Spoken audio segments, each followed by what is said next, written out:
Welcome to Financing Our Planet, a short video series on financing environmental agreements. COPs and governance after adoption. Once treaty is adopted, it's governed by a Conference of the Parties, or COP. The COP is the treaty's highest decision-making body. COPs do not enforce treaties. Instead, they oversee implementation, adopt rules, establish financial mechanisms, and respond to the gaps that emerges over time. Negotiation does not end when a treaty enters into force. It continues inside COPs. This is why finance debates often intensify after adoption.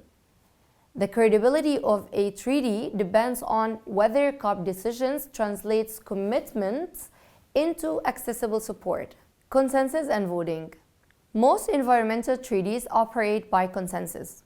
Consensus does not mean everyone agrees enthusiastically.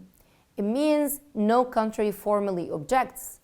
In practice, consensus gives every state veto power. It's supposed to protect weaker countries, but in practice, it's used to also delay or dilute outcomes. The rules of procedure and the treaty text determine whether and which decisions are made by voting or solely by consensus. Consensus-only decision-making gives a small group of countries the power to decide which issues advance, which stall, and which compromises become permanent, even if a majority of countries disagree with them. Who's in the room? Treaty negotiations are state-led. Only governments make decisions, but many actors are present. Countries organize themselves into negotiation blocks to amplify their influence. Civil society organizations, indigenous people representatives, scientists, and industry actors can participate as observers. Observers can speak, submit inputs, and shape public narrative, but they don't make decisions. Only states have formal decision-making power in treaty negotiations. While observers do not decide, they can influence by providing analysis and amplifying equity concerns. Unfortunately, participation itself reflects global inequalities. Access to negotiation is uneven.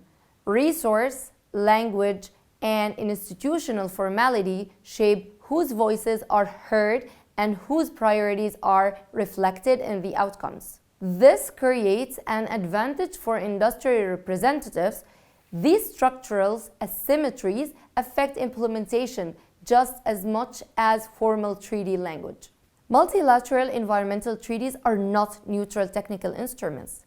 They are political systems that manage responsibility, resources, and power. To understand why finance is contested, why implementation is uneven, and why justice remains central to environmental negotiations, it's essential to understand how these processes work. In the next video, we turn directly to those tensions, examining responsibility, equity, and why finance sits at the center of environmental treaties and COP negotiations.